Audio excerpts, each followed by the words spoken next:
श्री राधा कृष्णाभ्याम नमः। भगवान श्री कृष्ण की कथाओं का आश्रय लेने वाले भक्तजनों, मैं संध्या रानी महात्मा वेद व्यास जी एवं गुरुजनों की आज्ञा से श्रीमद् भागवत महापुराण के 9वें स्कंद के 8वें अध्याय को आरंभ करती हूँ। अध्याय 8 सगर चरित्र। श्री सुखदेव जी कहते हैं, रोहित का पुत्र था हरित, हरित से चंप हुआ, उसी ने चंपापुरी बसाई थी। चंप से सुदेव और उसका पुत्र विजय हुआ, विजय का भरुक, भरुक का व्रक, व्रक का पुत्र हुआ बाहुक।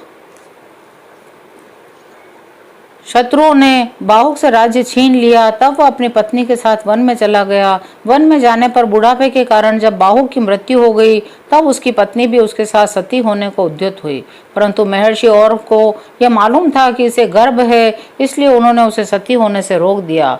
जब उसकी सोतों को यह बात मालूम हुई तो उन्होंने उसे भोजन के साथ घर दे दिया। घर माने विष, परंतु गर्भ पर उस विष का कोई प्रभाव नहीं पड़ा, बल्कि उस विष को लिए हुए ही एक बालक का जन्म हुआ, जो घर के साथ पैदा होने के कारण सगर कहलाया। सगर बड़े यशस्वी राजा हुए। सगर चक्रवर्ती सम्राट थे। उन्हीं के पुत्रों ने पृथ्वी खोदकर समुद्र बना दिया था। सगर ने अपने गुरुदेव और की आज्ञा मानकर ताल जंग, यवन, शक, हेय, बर्बर जाति के लोगों का वध नहीं किया, बल्कि उन्हें विरूप बना दिया। उनमें से कुछ के सिर मुंडवा दिए, कुछ के दाढ़ी मूछ रखवा दी, कुछ को खुले बालों वाला बना दिया तो कुछ को आधा मुंडवा दिया।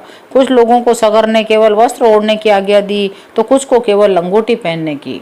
इसके बाद राजा सगर ने और ऋषि के उपदेशानुसार अश्वमेध यज्ञ के द्वारा संपूर्ण वेद एवं देवतामय आत्मस्वरूप सर्वशक्तिमान भगवान की आराधना की। उसके यज्ञ में जो घोड़ा छोड़ा गया था उसे इंद्र ने चुरा लिया। उस समय महारानी सुमति के गर्भ से उत्पन्न सगर के पुत्रों ने अपने पिता की आज्ञा अनुसार घोड़े के लिए सारी पृथ्वी छान डाली। जब उन्हें कहीं घोड़ा न मिला, तब उन्होंने बड़े घमंड से सब ओर से पृथ्वी को खोद डाला। खोदते खोदते उन्हें पूर्व और उत्तर के कोने पर कपिल मुनि के पास अपना घोड़ा दिखाई दिया। घोड़े को देखकर वे 60,000 राजकुमार शस्त्र उठाकर यह कहते हुए उनकी ओर दौड़ पड़े कि यही हमारे घोड़े को चुराने वाला चोर है। देखो तो सही, इसने इस समय कैसे आंखें मूंद रखी है। ये पापी है, इसको मार डालो, मार डालो। उसी समय कपिल मुनि ने अपनी पलकें खोली। इंद्र ने राजकुमारों की बुद्धि हर ली थी। इसी से उन्होंने कपिल मुनि जैसे महापुरुष का तिरस्कार किया। इस तिरस्कार के फलस्वरूप उनके शरीर में आग जल उठी, जिससे क्षण भर में ही वे सब के सब जलकर खाक हो गए। सगर के लड़के कपिल मुनि के क्रोध से जल गए, ऐसा कहना उचित नहीं है। वे तो शुद्ध सत्व गुण के परम आश्रय है। उनका शरीर तो जगत को पवित्र करता रहता है। उनमें भला क्रोध रूपी तमोगुण की संभावना कैसे की जा सकती थी। यह संसार सागर एक मृत्यु में पथ है, इसके पार जाना अत्यंत कठिन है। परंतु कपिल मुनि ने इस जगत में सांख्य शास्त्र की एक ऐसी दृढ़ नाव बना दी है, जिससे मुक्ति की इच्छा रखने वाला कोई भी व्यक्ति उस समुद्र के पार जा सकता है। सगर की दूसरी पत्नी का नाम था केशिनी। उसके गर्भ से उन्हें असमंजस नाम का पुत्र उत्पन्न हुआ था। असमंजस के पुत्र का नाम था अंशुमान। वह अपने दादा सगर की आज्ञाओं के पालन तथा उन्हीं की सेवा में लगा रहता था।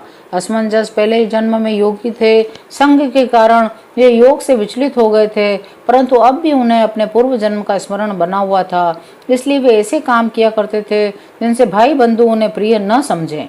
वे कभी कभी अत्यंत निंदित कर्म कर बैठते, अपने को पागल सा दिखलाते, यहाँ तक कि खेलते हुए बच्चों को सरयू नदी में डाल देते।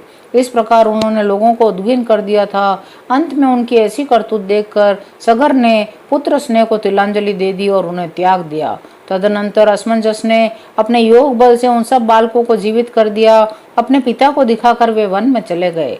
अयोध्या के नागरिकों ने जब देखा कि हमारे बालक तो फिर से लौट आए हैं, तब उन्हें असीम आश्चर्य हुआ और राजा सगर को भी बड़ा पश्चाताप हुआ। इसके बाद राजा सगर की आज्ञा से अंशुमान घोड़े को ढूंढने के लिए निकले। उन्होंने अपने चाचाओं के द्वारा खोदे हुए समुद्र के किनारे किनारे चलकर उनके शरीर के भस्म के पास ही घोड़े को देखा। वहीं भगवान के अवतार कपिल मुनि बैठे हुए थे। उनको देखकर उदार हृदय अंशुमान ने उनके चरणों में प्रणाम किया, हाथ जोड़कर उनकी स्तुति की। अंशुमान ने कहा, भगवान, आप अजन्मा ब्रह्मा जी से भी परे हैं, इसलिए वे आपको प्रत्यक्ष नहीं देख पाते।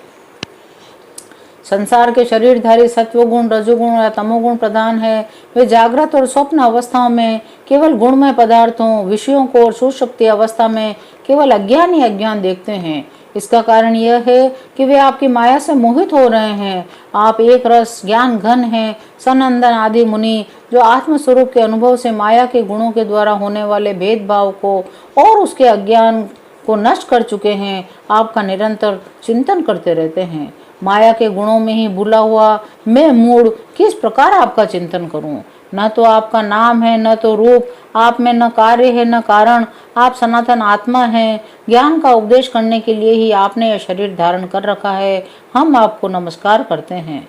समस्त प्राणियों के आत्मा प्रभु, आज आपके दर्शन से मेरे मोह की वह दृढ़ फांसी कट गई जो कामना, कर्म और इंद्रियों को जीवन दान देती है। सुखदेव जी कहते हैं, परीक्षित, जब अंशुमान ने भगवान कपिल मुनि के प्रभाव का इस प्रकार गान किया, तब उन्होंने मन ही मन अंशुमान पर बड़ा अनुग्रह किया। श्री भगवान कपिल ने कहा, बेटा, यह घोड़ा तुम्हारे पितामह का यज्ञ पशु है, इसे तुम ले जाओ। तुम्हारे जले हुए चाचाओं का उद्धार केवल गंगा जल से होगा और कोई उपाय नहीं है। अंशुमान ने बड़ी नम्रता से उन्हें प्रसन्न करके उनकी परिक्रमा की और वे घोड़े को ले आए। सगर ने उस यज्ञ पशु के द्वारा यज्ञ की शेष क्रिया समाप्त की। तब राजा सगर ने अंशुमान को राज्य का भार सौंप दिया। वे स्वयं विषयों से निष्प्रह एवं बंधन मुक्त हो गए।